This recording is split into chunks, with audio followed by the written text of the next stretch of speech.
Welcome to CMD news. నా పేరు కామాక్షి. ముందుగా నేటి వార్తా విశేషాలు. ప్రభుత్వ ఉద్యోగులకు 12వ పీఆర్సీని ప్రకటించాలని మాజీ కేంద్ర మంత్రి చింతామోహన్ డిమాండ్ చేశారు. శనివారం చిత్తూరు ప్రెస్ క్లబ్ నందు ఏర్పాటు చేసిన మీడియా సమావేశంలో ఆయన మాట్లాడుతూ ప్రభుత్వ ఉద్యోగుల పట్ల రాష్ట్ర ప్రభుత్వం చిన్నచూపు చూపిస్తుందని విమర్శించారు. పెరిగిన నిత్యావసర ధరలతో ఉద్యోగులు కుటుంబాలను పోషించలేక సతమతమవుతున్నారని అన్నారు. 12వ పీఆర్సీని ప్రకటించాలని కాంగ్రెస్ గత 2 నెలలుగా డిమాండ్ చేస్తున్నప్పటికీ రాష్ట్ర ప్రభుత్వం ఏమాత్రం కూడా పట్టించుకోకపోవడం బాధాకరమన్నారు. 2 వారాల్లో కేబినెట్ సమావేశం నిర్వహించి పీఆర్సీ విడుదలకు ప్రకటన చేయాలన్నారు. ఉద్యోగులకు రావాల్సిన 4 డిఏలతో పాటు 30,000 కోట్ల రూపాయలను నెలలోపు చెల్లించాలని డిమాండ్ చేశారు. అలాగే ఆర్టీసీని ప్రైవేటీకరణ చేస్తే చూస్తూ ఊరుకోమని హెచ్చరించారు. జగన్, చంద్రబాబులు చిత్తూరు జిల్లాకు చేసిందేమీ లేదని, రాష్ట్రంలో పూర్తిగా అవినీతిమయంగా మారిందని విమర్శలు చేశారు. ఈ మీడియా సమావేశంలో కాంగ్రెస్ పార్టీ నాయకులు పాల్గొన్నారు. బిడ్డలను చదివించుకునేదానికి డబ్బు లేక 3 రూపాయలు వడ్డీతో ఈరోజు జీవితాలు గడుపుతున్నారు. ముఖ్యంగా మన చిత్తూరు జిల్లాలో ఉన్నటువంటి రాష్ట్ర ప్రభుత్వ ఉద్యోగస్తులు, వాళ్ళు టీచర్లు కానీ, క్లార్కులు కానీ, డాక్టర్లు కానీ, ఇంకేదైనా కానీ, సచివాలయ సిబ్బంది కానీ. మరి ఈ పరిస్థితుల్లో రాష్ట్ర ప్రభుత్వాన్ని గత 1 నెలగా అడుగుతున్నాం, తప్పకుండా 12వ పీఆర్సీని మీరు అపాయింట్ చేయండి అని. 1 నిమిషం పని రాష్ట్ర ప్రభుత్వం అనుకుంటే ఒకే 1 నిమిషం పని. ఆ పని ఇప్పటిదాకా చేయకపోవడం అనేది చాలా బాధాకరం. దాన్ని మేము వెంటనే కాంగ్రెస్ పార్టీ తరఫున డిమాండ్ చేస్తున్నాం. ఖచ్చితంగా 12వ పీఆర్సీని కనీసం రాబోయే 2 వారాల్లో కన్నా రాష్ట్ర క్యాబినెట్లో పెట్టి వెంటనే పీఆర్సీని మరి ప్రకటించాలని. 4 డిఏలు రావాలి. 4 డిఏలు ప్రభుత్వ ఉద్యోగస్తులకు రాకుండా చేస్తున్నారు రాష్ట్ర ప్రభుత్వ అధినేతలు. ఇది కూడా చాలా కష్టంగా ఉంది. వెంటనే 4 డిఏలు ఇవ్వాలి. వాళ్ళకి రావాల్సినటువంటి బకాయిలు, రాష్ట్ర ప్రభుత్వ ఉద్యోగస్తులకు రావాల్సినటువంటి 30,000 కోట్ల రూపాయలు బకాయిల్లో 1 నెల లోపల చెల్లించాలని రాష్ట్ర అధినేతను కోరుకుంటూ, రెండోది ఆర్టీసీని ప్రైవేట్ చేయడం అనేది దుర్మార్గం. ఎలక్ట్రికల్ బస్సులు అంటున్నారు, ఒట్టిదే అబద్ధాలు. ఆ ఎలక్ట్రిక్ బస్సులన్నీ ప్రైవేటు బస్సులు. మరి ఈ ప్రైవేటీకరణ మేము ఖండిస్తున్నాం కాంగ్రెస్ పార్టీ తరఫున. ఖచ్చితంగా ఆర్టీసీ అనేది ప్రభుత్వ రంగ సంస్థగానే ఉండాలి.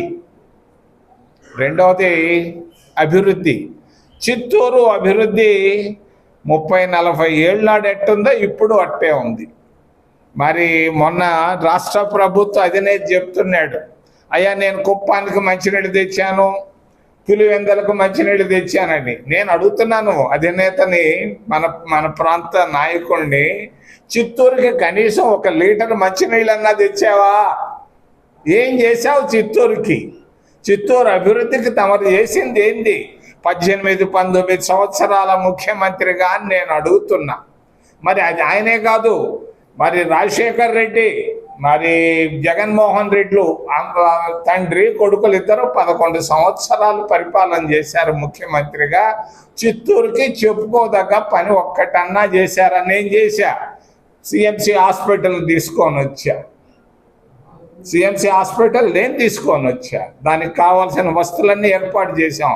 మంచి మెడికల్ కాలేజీ రాబోతా ఉంది. మరి చంద్రబాబు నాయుడు గారు కానీ, జగన్మోహన్ రెడ్డి కానీ ఏం చేశారు చిత్తూరుకి? అవినీతి బాగా పెరిగిపోతా ఉంది ఆంధ్రప్రదేశ్ రాష్ట్రంలో. ప్రతిరోజు వింటున్నాం లిక్కర్ డబ్బులు. పోయిపోయి ఆ లిక్కర్లోనే ఏలు పెట్టాలనా? అది దుబాయ్కి పోయింది అంటున్నారు, మరి ఆఫ్రికా దేశానికి పోయింది అంటున్నారు. ఏది ఏమైనా కూడా వెంటనే లిక్కర్ పైన జగన్మోహన్ రెడ్డి వెంటనే సమాధానం చెప్పాలి అని నేను డిమాండ్ చేస్తూ, చిత్తూరు నడిగొడ్డ నుంచి ధరలు బాగా పెరిగిపోయినాయి. పొద్దున్నే అడిగాను ఎవరినో పక్కనే ఉంటే, పాలు ధర ఎంత లీటరు అంటే బర్రె పాలు 70 రూపాయలంట. ఒకప్పుడు 20 రూపాయలు 30 రూపాయలకు వచ్చే బర్రె పాలు ఈరోజు 70 రూపాయలకి వెళ్ళిపోయింది. ఎరువుల ధరలు వేల రూపాయలకి ఎక్కువ అయిపోయింది. ఒకప్పుడు యూరియా కట్ట 300 రూపాయలకు వస్తుంటే ఈరోజు ఎక్కడికో వెళ్ళిపోయింది. మిక్సర్లు బాగా పెరిగిపోయినాయి. మరి పెట్రోల్ ధరలు పెరిగిపోతున్నాయి, డీజిల్ ధరలు పెరిగిపోతున్నాయి, గ్యాస్ దొరకటం లేదు. ప్రమాదకరమైన పరిస్థితుల్లో భారతదేశం ఉంది.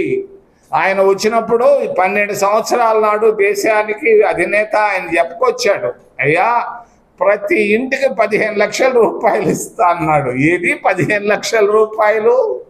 ప్రతి సంవత్సరం 2 కోట్ల ఉద్యోగాలు ఇస్తా అన్నాడు. 12 సంవత్సరాల్లో దాదాపుగా 24 కోట్ల ఉద్యోగాలు. ఎక్కడన్నా చిత్తూరు జిల్లాలో ఒక్క ఉద్యోగం అన్నా వచ్చిందా? మరి బీజేపీ పార్టీ చెప్పుకుంటూ పోతా ఉంది, అబద్ధాలు చెప్పుకుంటూ, అభివృద్ధి కానీ ఏమీ చేయకుండా పూర్తిగా విఫలమైందని తెలియజేస్తూ, మరి నిన్న కూడా చెప్తున్నాడు, తెలంగాణలో బీజేపీ అధ్యక్షుడు రామచంద్రరావు అని ఆయన, కాంగ్రెస్ పార్టీ ఓబీసీలకు ఏం చేసింది అని. సిద్ధరామయ్యను మార్చి ఉండొచ్చు, డికే శివకుమార్ ముఖ్యమంత్రి కాబోచ్చు.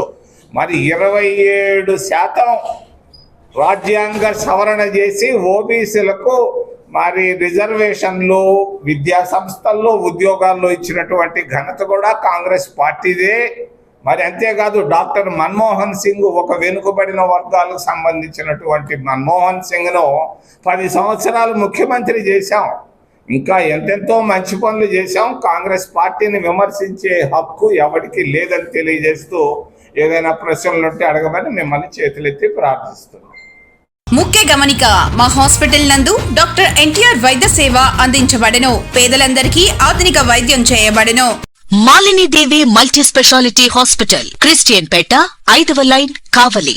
డాక్టర్ గుట్టిపాటి మాలిని దేవి, ఎంబీబీఎస్, ఎంఎస్, ఓబీజీవై, కాన్పులు మరియు గర్భకోశ వ్యాధి నిపుణులు.